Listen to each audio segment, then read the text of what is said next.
Hello students.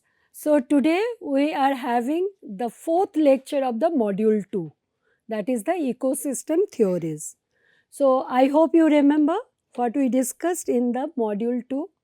First we discussed the ecosystem types. You remember that? I hope now you have been able to identify the ecosystem types around you as well. And good examples we shared with each other in the second one, and the previous lecture was on the concepts, and based on several such concepts, today we'll be discussing the ecosystem theories.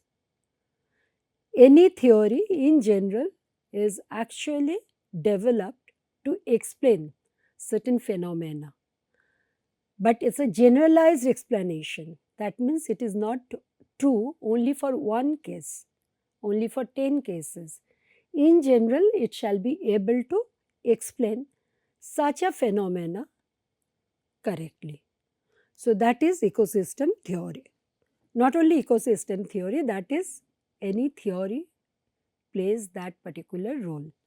So, we will be discussing today ecosystem theories, which will be able to explain different ecosystem related phenomena and events like that. And certain theories we will be discussing in detail. What are ecosystem theories? As I said, it is the scientific study of the interrelationships between living organisms and the physical environments. So, again and again, we are actually coming back to that biotic and abiotic components, but we have to view them as a system, focusing on energy flow, nutrient cycles, and the processes that maintain balance and drive changes. By analogy, it helps to explain different developmental processes such as cognitive, social, and biological growth in human systems and natural ecosystems as well. Ecosystem theory again tried to bring certain structure in this discussion, so opted the progression from the simplest to the complex. So, the very first theory group which we will be discussing, they are the foundational level theories, basic. The second level will have intermediate complexity, they are the dynamic ecosystem theories. Next level we will be discussing, they are the system level theories. So, their emergent properties and feedback will also be discussed. Next level will be the advanced theories, which will take care of resilience, complexity, and global changes. The last level of theory is the integrative framework. So, it is not one single theory, it is a framework. Socio-ecological systems and earth system science. So, just to remember it, that how our discussion shall progress: static, dynamic, systemic, complex, and integrative. That's the flow we will follow. So, the foundational level, that's the basic theories. They are good for understanding basic ecosystem energetics and resource limits. They responses to the questions, who is there? That's the structure component. The second one in that particular level, complexity level, is the dynamic ecosystem theories group, intermediate complexity. Explains how communities change and why biodiversity varies across landscapes. So, response to the question is, how does it change? Succession, disturbances. So, those concepts are added to the layer of structure. Structure already has the biotic and abiotic. Now we are having other layers into it. Now we are coming for the third level, that is the systems level theories. Emergent properties and feedback. Useful for systems ecology and cybernetics. Whenever this term cybernetics are there, you have to remember the control, connect and control perspective. So useful for systems ecology and cybernetics perspectives. So it responses to the question, how does it function? Energy and the feedbacks, they are the major discussion point. Next level is the advanced theories, resilience, complexity and global changes. They are very crucial for managing ecosystems under pressure. So it's not normal one. If any disturbances happen, if some broader events are trying to affect these ecosystems, then these theories help us to explain those phenomena. So crucial for managing ecosystems under pressure and for sustainability planning. So, in today's times, I think all of us we do understand how important to understand these advanced theories. And as we are having now advanced technologies, so it is very important to also know that lot of good works have happened in this particular group. And it responses to the question, how does it adapt or collapse? So resilience and complexity, as it has been mentioned, it addresses that. The last one, as I said, it is not one single theory, it's a combination of theories under frameworks. It's an integrative frameworks, useful in landscape ecology, conservation, global changes, biology, and policy making, where you need to take care of many different things: social, ecological, environmental, economics, politics, everything comes there. And this group responses to the questions, how do humans and ecosystems co-shape the planet and they themselves gets evolved. So these are the broad idea on this ecosystem theories and the broad categorization also you can say. So one by one we will be discussing them. The first one is the foundational level basic theories. More conceptual frameworks that build the basis of ecosystem understanding. So that's the way we can explain foundational level basic theories. They focus on foundational ecological principles like energy and resource flows. As I said, biotic and abiotic components and the functional units. That is primarily the scope of this foundational level basic theories. Under this, we can easily discuss the energy flow theory, Lindeman's trophic concept, law of the minimum. What energy flow theory teaches us?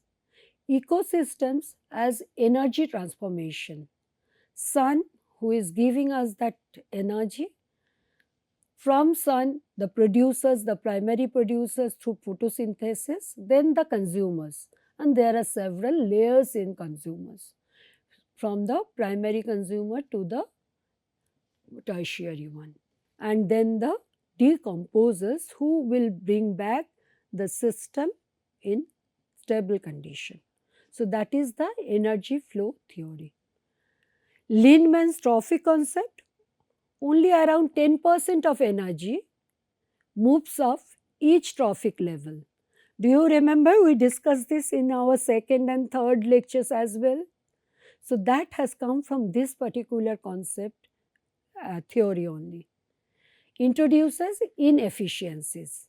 So obviously if 90% energy is not being utilized or not going for the next trophic level, we have to discuss the efficiency.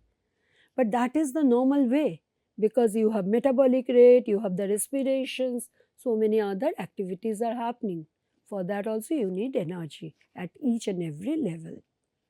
Law of the minimum, growth is limited by the scarcest resource, not the total resource availability. You may have several different type of resource with you, but in certain aspects, if you don't have, let's say for your growth, your time, then that itself is going to limit. That's the scarcest resource for you. So even if you have money, you have access to many amenities, that will not govern. So, law of minimum is very important for the ecosystem. Dynamic ecosystem theories, intermediate complexity. So, now from the foundational one, we are coming to the next level, that is the intermediate complexity.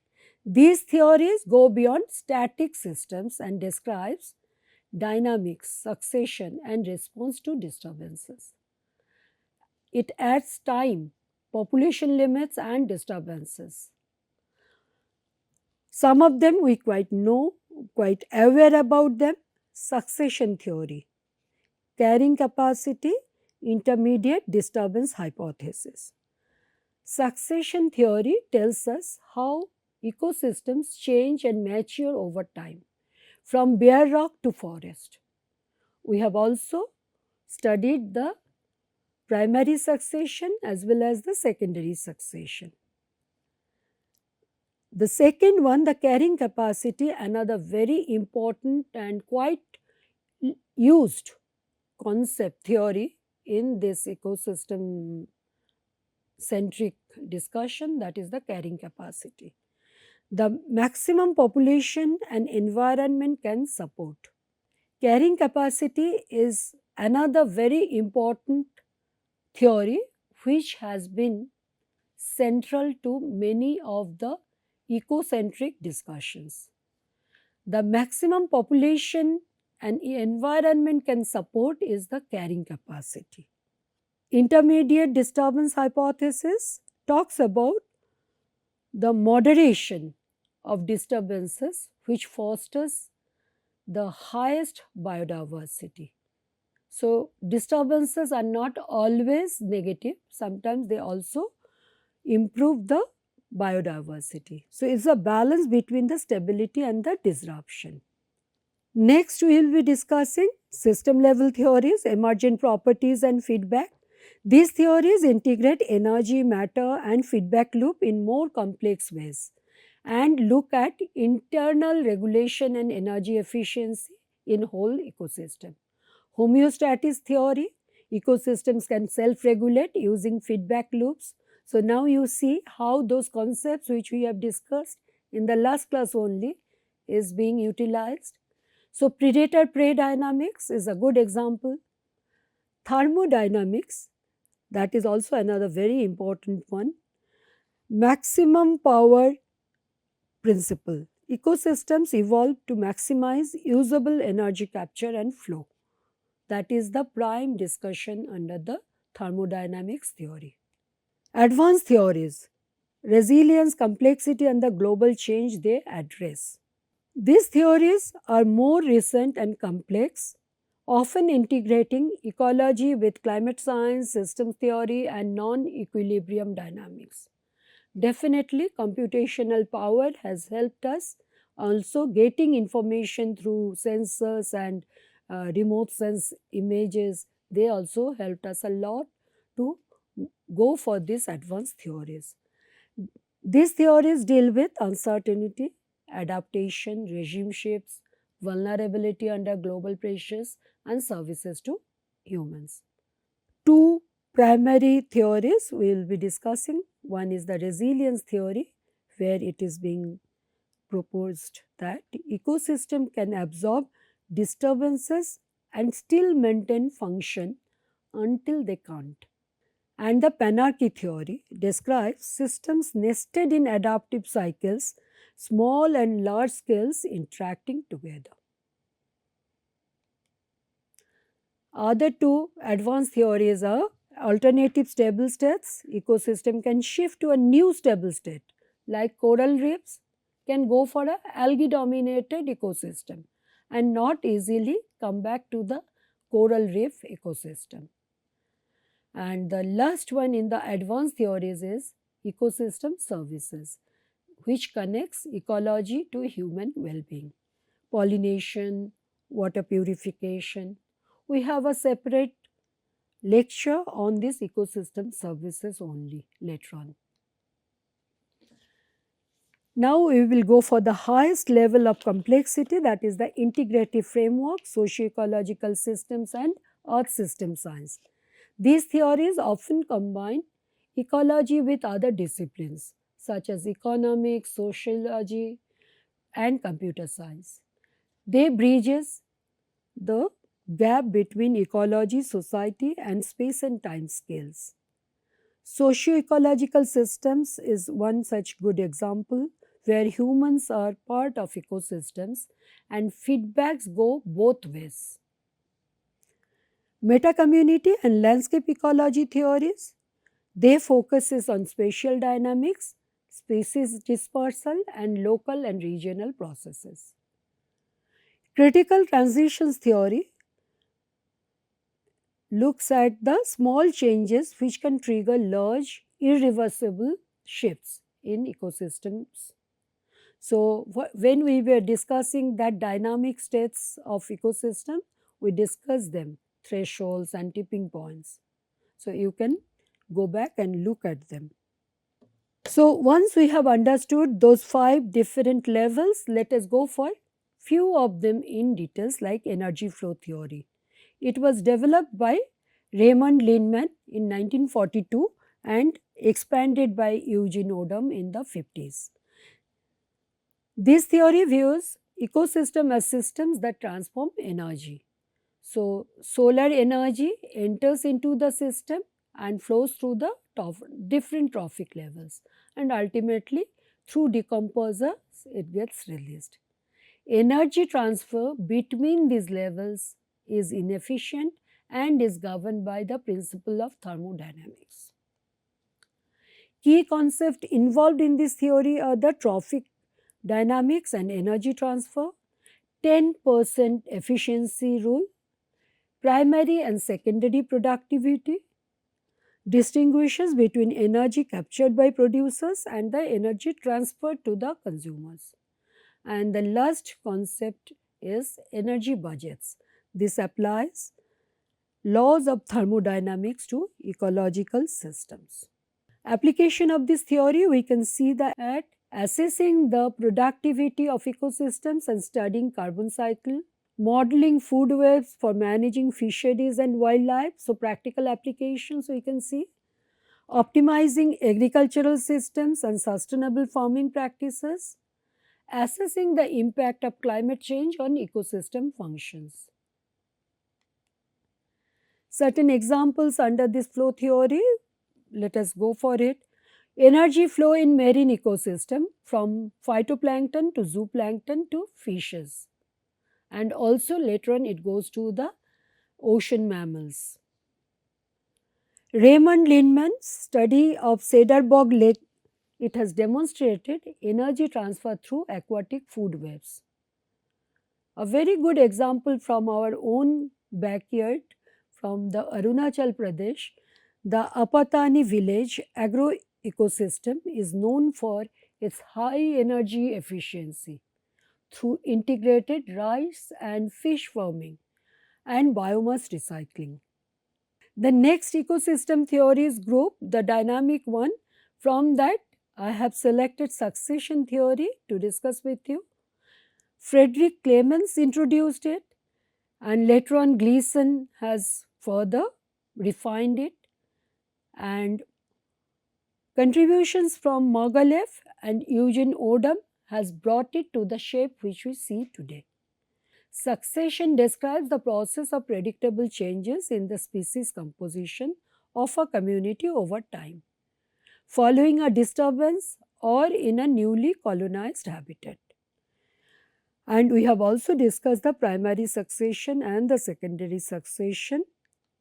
Clemens proposed an orderly deterministic model where succession leads to a stable climax community, while Gleason argued for a more individualistic model where species respond uniquely to environmental factors.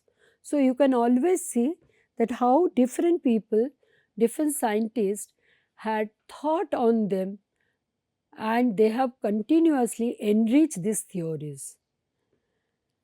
Application of succession theories are ample, guiding ecological restoration projects and post-disturbance recovery, planning for forest management and reforestation strategies, designing and managing conservation areas. So you can see that each of these theories are having their very strong application oriented contribution. The key concepts: primary and secondary succession, Serral stage. I will come to that later. Let me go for the next key concept, that is the pioneer, intermediate and climax species. Pioneer is the very first one and the climax when it has reached its optimum. In between that Serral stage is actually there, that is the intermediate one. So that's the way the succession continues. Climax community, the theoretical endpoint of a succession that is in equilibrium with the climate. So the maximum balanced one is the climax community. Examples: primary succession after a glacier retreats, showing the progression from a lichen and moss to shrubs and forest. You remember we discussed that Chernobyl, that's a secondary succession. In India, studies of regenerating sal forest in Jharkhand and forest in the Western Ghats show how ecosystems recover over time. So these are very important theories which explain several different events. The second one under this dynamic ecosystem theories for discussion today is the carrying capacity. It was developed by Pierre-François Verhulst and applied to population biology by Raymond Pearl. So very old, but till now carrying capacity theory is one of the mostly used theory. Carrying capacity is the maximum population size that an environment can sustainably support indefinitely, given the available resources like food, water and spaces undisturbed. The theory is formalized by the logistic growth model, which shows that a population's growth rate slows down as it approaches its maximum limit.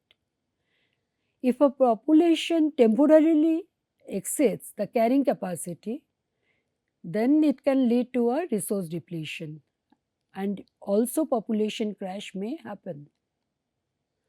Now that logistic growth curve, that which I was discussing there, this is one of the key concept, and you can see here I took it from the Wikipedia to show you.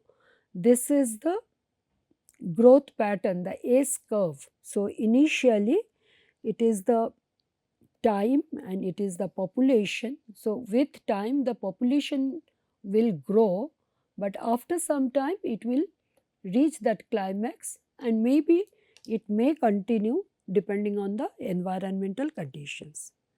Next one is the limiting factor.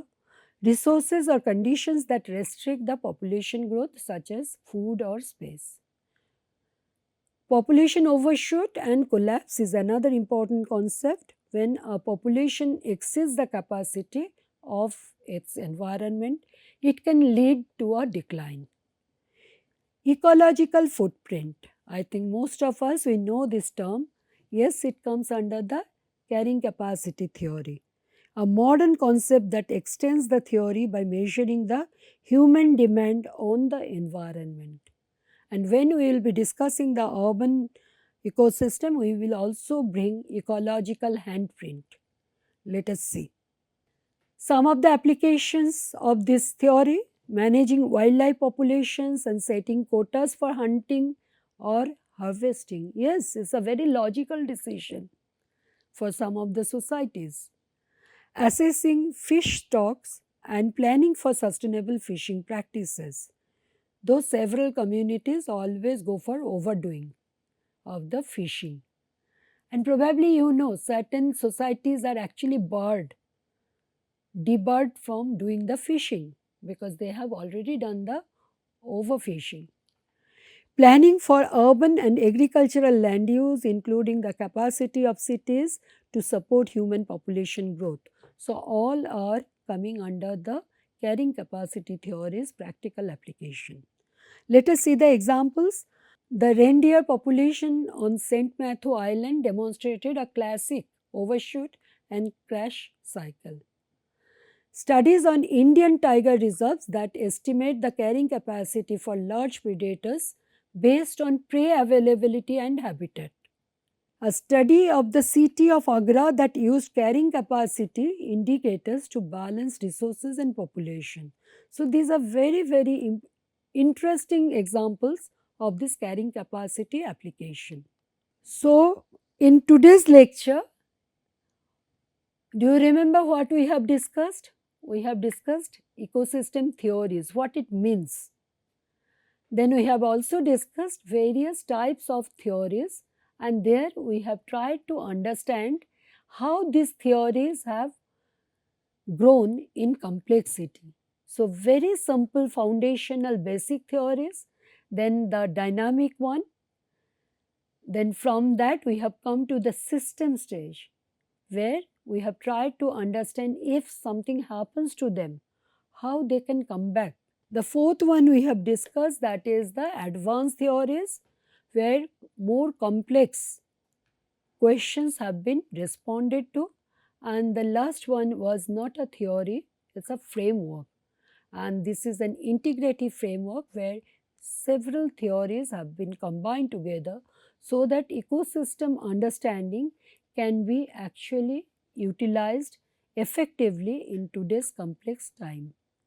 Some of the theories we selected for discussion in detail, that is energy flow theory, succession theory, carrying capacity theory.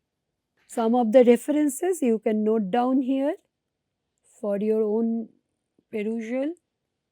Thank you.